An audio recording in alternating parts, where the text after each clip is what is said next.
Right now, we're currently in the post-COVID era. And what I've ran across are so many people are dealing with anxiety and depression at this time.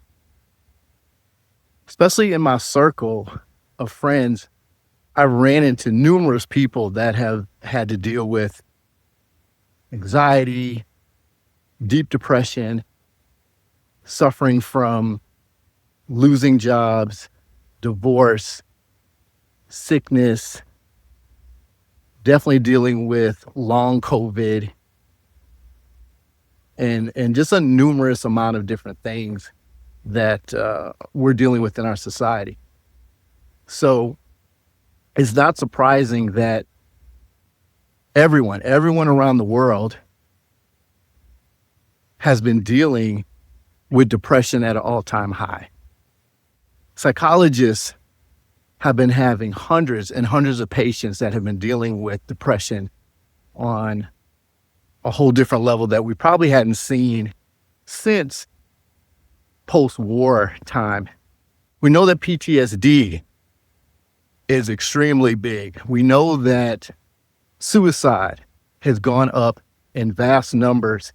And it doesn't matter if you're in the United States, where I'm located, Europe, all the continents, overseas.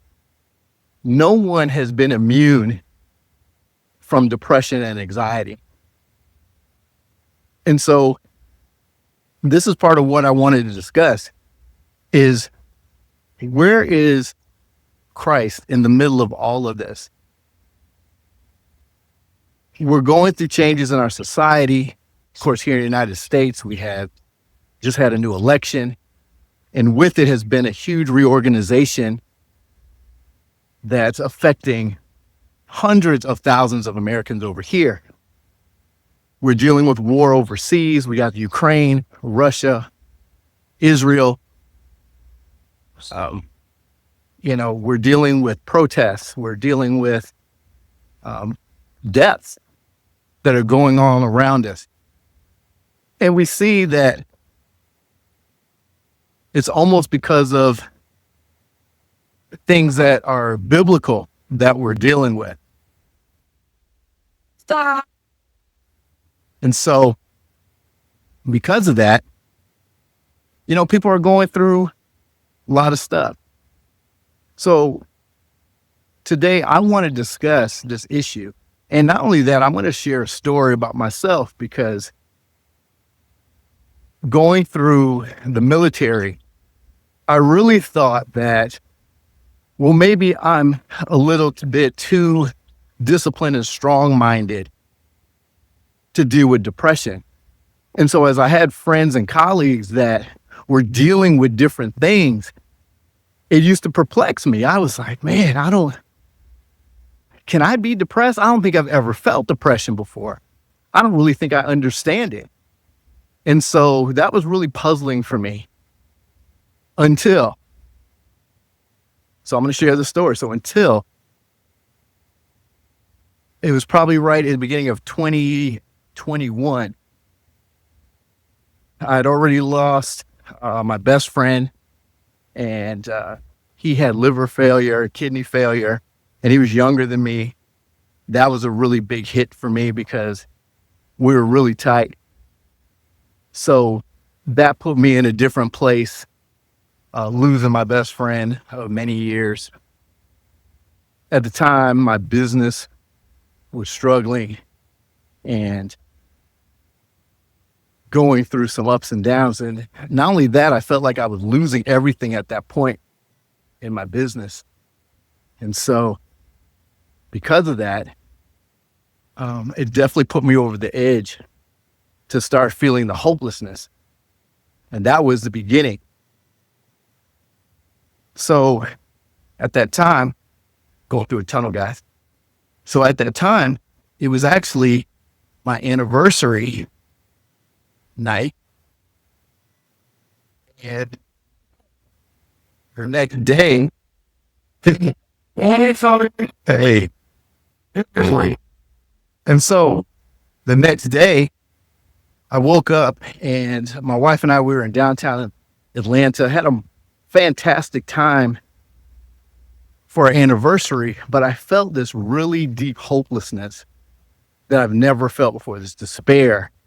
And I believe it started off as anxiety because I kept playing over and over in my head, and I kept having this feeling like, what's going to happen? I feel like all the goals and plans that I had dissipated at this time. And I just didn't know where I was at my age and where I was in my life and taking care of the family, my responsibilities. I felt like my business not succeeding the way that I thought was a failure on me as a husband, failure on me as a dad. And so that really left me in a bad place. And I remember we were in the car coming back home from our anniversary trip. And my wife asked me a couple questions, and I was, quiet, distant. I couldn't focus. My mind was racing. I felt like I wanted to cry for some reason. I kept feeling like I wanted to just stop bawling and start crying. And I'm like, oh my God, what is this I'm going through? I don't understand this. Like, I've never felt this much despair all at once. And it just came rushing. And my wife was trying to figure out, like, what's wrong? And I think I snapped off at her, and I was just like, basically leave me alone. I can't even think right now. I can't even focus right now. And we got home, and I think I told her, I said, you know what? I think I'm depressed. And the hardest words that ever came out of my mouth as someone who I view, that I've always strived to be a leader, to be a protector, to be a strong head of household. I said, I need help. And I was one of the most vulnerable moments I ever had. And luckily, thank God, I had a spouse who was receptive to kind of looking at that and understanding that a little bit. And she said, okay, I'll help you. And at that time, prayer was something I was doing, but I really wasn't leaning on it. I wasn't really depending on prayer. I didn't even know what to pray about because I felt like my prayers weren't being answered because of my business, because of losing my friend, and just how things were going on in my life. And luckily, we had a great friend of mine who ended up becoming one of my dear friends and a Christian coach for me personally, and my business coach, Connie Jones of Arise Consulting. My wife called her and said, hey, I really need you to talk with Sean. He's really in a bad place. And so from that, it wasn't an overnight change. It really was months. I would say 90 to 120 days. I felt like maybe I was on some sort of better ground of some sort, something that felt a little bit more stabler than what it was before. And I went through a lot of healing, a lot of self-work. But what I really learned to do was to open up my Bible and try to understand what my purpose was here on earth. What was I supposed to be doing? How was I supposed to be doing it? And luckily, through my coaching, we were able to go ahead and work through those issues and really start to do some building at that point. So I'm very thankful for Connie. She was incredible working with that, but more so, she was instrumental in letting me see Christ in a different way, that God really wants to help his children, and he really wants us to find our purpose. And because of that, he really wants us to use that gift and purpose to exemplify him in the earth.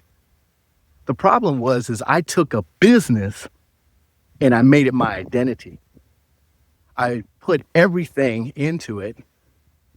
I put my life, my time away from family. I put everything into it. And when it didn't pan out, I automatically felt like I failed as a man, as a father, as a husband. And I remember it was just days after that, I even turned to my mom. First time in my life, I've ever called my mom, and she's, at the time, 82 years old, but a strong woman, always been very strong in our life. And I had to tell her, Mom, I'm not in a good place. I'm really in a very, very, very tough situation, and I don't know how I'm going to get out of it. And, luckily I had a support system, and my mom said, okay, I'm here. If you need me, let me know. And every day she would check in with my wife and see how I'm doing. Even though I didn't really know it, I kind of heard little conversations. And I remember just sitting in my room, and I had the TV on, and I really wasn't watching anything. I think the TV was watching me, and I was looking out of the window, and I just had thoughts of failure, thoughts of I couldn't progress the way I need to. What did the future look like? And so it was the first time, I think at 50 years old, that I was in despair and really felt hopeless. And I said, now I understand what people definitely go through with depression and anxiety, and that this is more serious than anything I've ever dealt with before. And so even if you're dealing with something like PTSD, where I deal with, run across military people that deal with PTSD and other issues that trigger depression and anxiety, I now understand how debilitating this can be mentally and physically for people. And so because of that is where I took my experience of trying to piece my mental life together through the foundation of Christ. And the reason I wanted to share my story, obviously, is because I definitely believe that you out there listening to this can understand that you're not the only one. And if it's not you that's going through depression and anxiety, then it definitely may be a family member, a friend.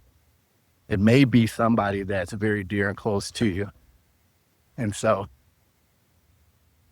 what I want you to do is first start having a heart of compassion, which I know most people do when they realize it. But a lot of us, and I'm guilty of it too, a lot of us, I used to think, gosh, maybe they're just weaker minded. Maybe they're just not strong spiritually. Maybe they're not strong mentally.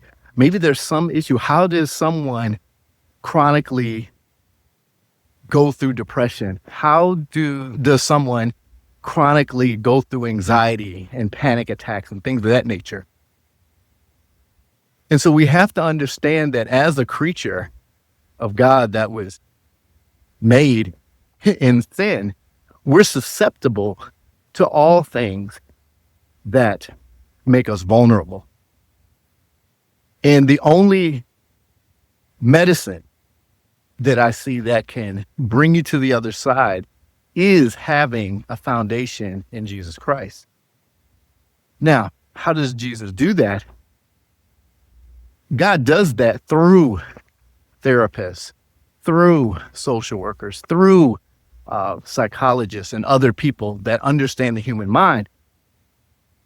But when the despair returns, when the hopelessness returns, when the anxiety hits, this is the time that reading scripture and finding solace in Christ's word is the most powerful. It is a conversation between you and your Father where He already knows your weak spot. He knows your vulnerabilities. He knows exactly what you're going through. And so by knowing this, it's kind of like you going to your birth father or mother, if they're in your life. And as a child, we were vulnerable when we're hurt, when we're sad, when we're depressed, going through something in school. We go to our parents and we let them know. And if they're a caring parent, they're a loving parent, they're going to do everything in their power to give you peace, to give you solace, to heal you. And so that's what Christ does in your life when you allow Him to enter. Not only do I want you to consider allowing Him to enter, but I want you to go on a search for Him. He wants you to seek Him out. That is the ultimate doctor. That is the ultimate therapist. He is everything. So now, a few years away from that situation, I still have thoughts of past depression, meaning I feel that it wasn't that far away, that I'm not far from the edge of it, that I'm more vulnerable to depression and anxiety than I was before I experienced it. And so what that lets me know is how fragile we are as human beings. What it lets me know is how vulnerable we are as human beings. What it let us know is, as a creation of Christ, why it's so imperative that we keep a connection with Him as often as possible. And I'm going to say it again, as often as you can. How do you do that? Well, I have something that I believe can help if you're on the edge, if you're right there on the cusp, or you're not far from depression, or maybe you just came out, or maybe you feel like you're entering in. The first thing is surround yourself with supportive people. What we immediately do is, because of the shame, embarrassment, it puts us in a place of solitude. And that's exactly what the devil wants us to do, is he wants to separate you from him, from your safe place, from your solace. And what the devil says is, if I can separate you from your peace, if I can separate you from that safe haven, then now I can flood your mind with thoughts of despair. And now begins the destruction of your insides. And ultimately, the devil that wants to grab your soul. Because if I can snatch one more away from Christ, then it's not a victory, but it's another game that the devil plays with us. So,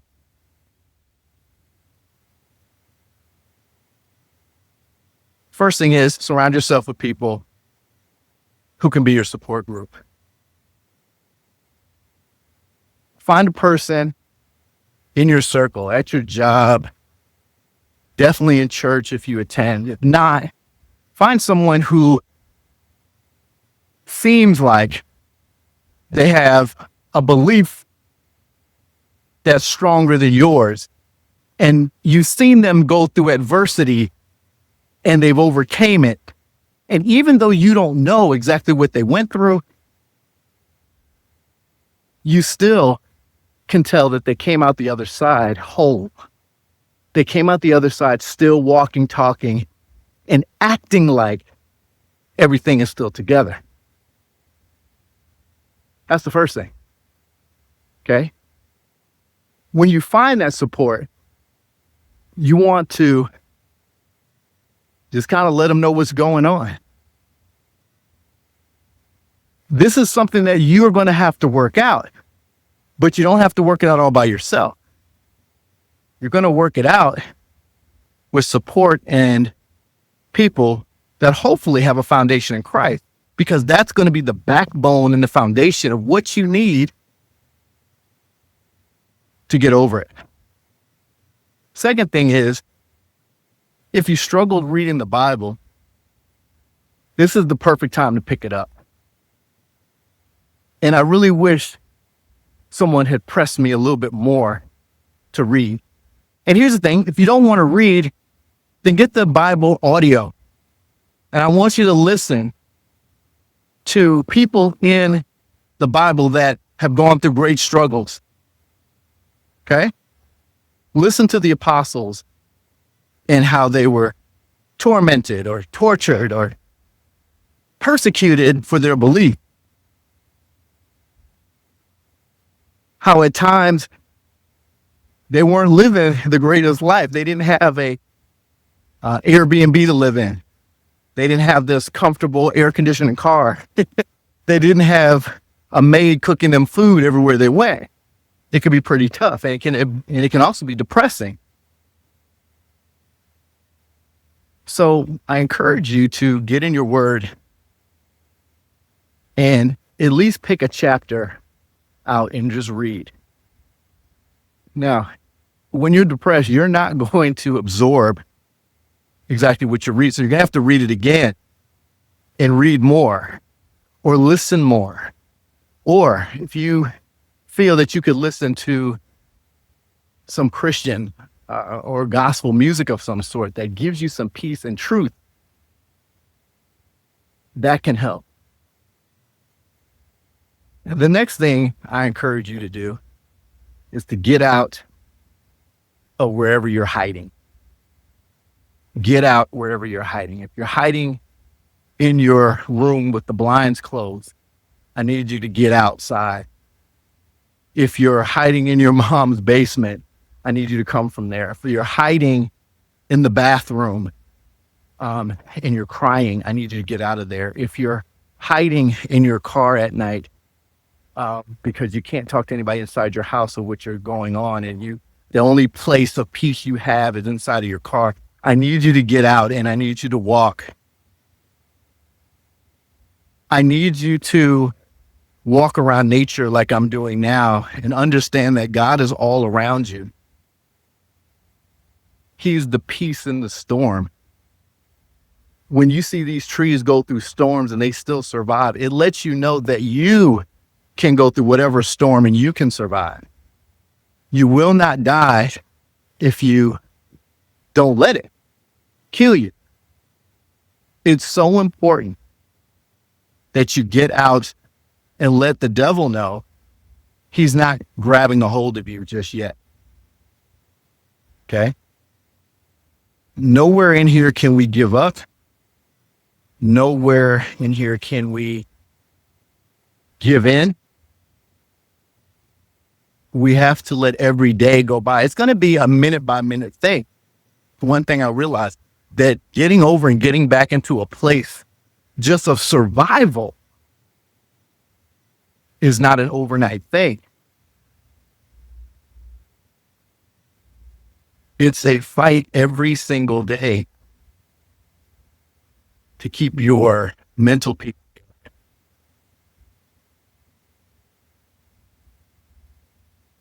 So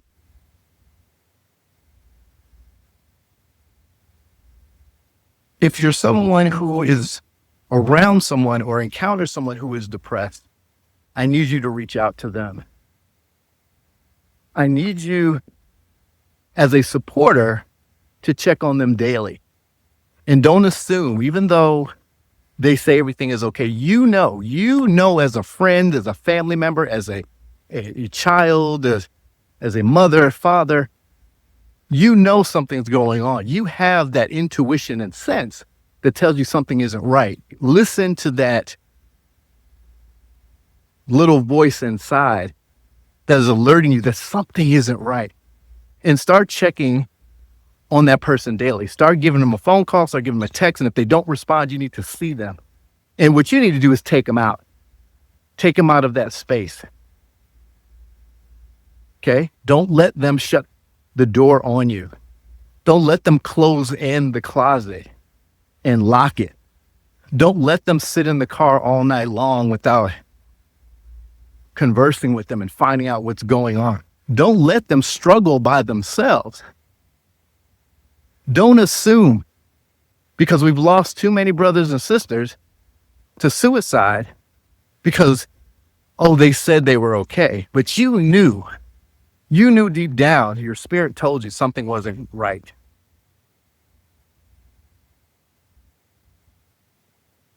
The last thing is find help. Find help like I did. Find someone who is supportive, that is a therapist, psychologist, a counselor, someone who's professional to work and sort these things out, and understand that it took you a while to get into that space. It's going to take you a while to get out of that space and find firm footing. I suggest you find someone as a therapist or counselor that has a faith-based foundation, not just any faith-based, but a Christian faith-based foundation that's strong in using those principles and beliefs. Because at the end of it, that's really the only doctor that can totally restore and transform you, is God. That's it. When you put all these factors together, then you have a winning recipe to get yourself back in order, to get yourself back on top, to be the mother or father you're supposed to be the husband and wife, girlfriend, boyfriend that you're supposed to be the son, daughter, cousin, grandson, grandmother, whatever to be. God made no mistakes by creating you. He made you in excellence. He made you with perfection in mind. It was because of sin that made us imperfect. No, we're not perfect, but we strive every day to please God and to work in excellence. And that's what I do. I get up to use my purpose to talk to others, to help them discover their God-given gifts that only they have, and to successfully use it so that it can impact others just as Christ impacted millions of people with his word.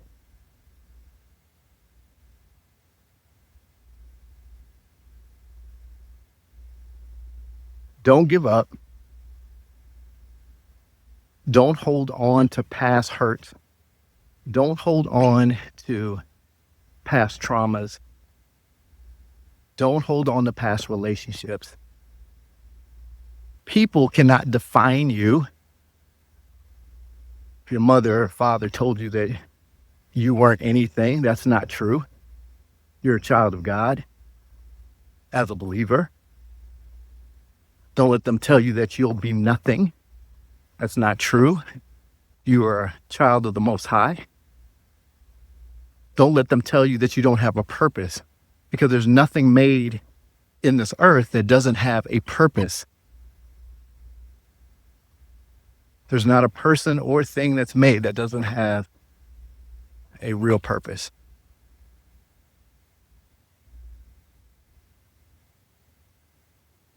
So with that being said, I want you to have an incredible day. I want you to know that you're not the only one that's going through depression and anxiety. There are millions of people around you, walking down the street, on buses and trains, in your workplace, at your church, your neighbor, your kids in school, the teachers, faculty, anyone that's going through depression and anxiety. Be the person, be the light to reach out. and help them, connect them, and have a foundation of Christ. I want you to have an awesome day. Be an overachiever. God's way.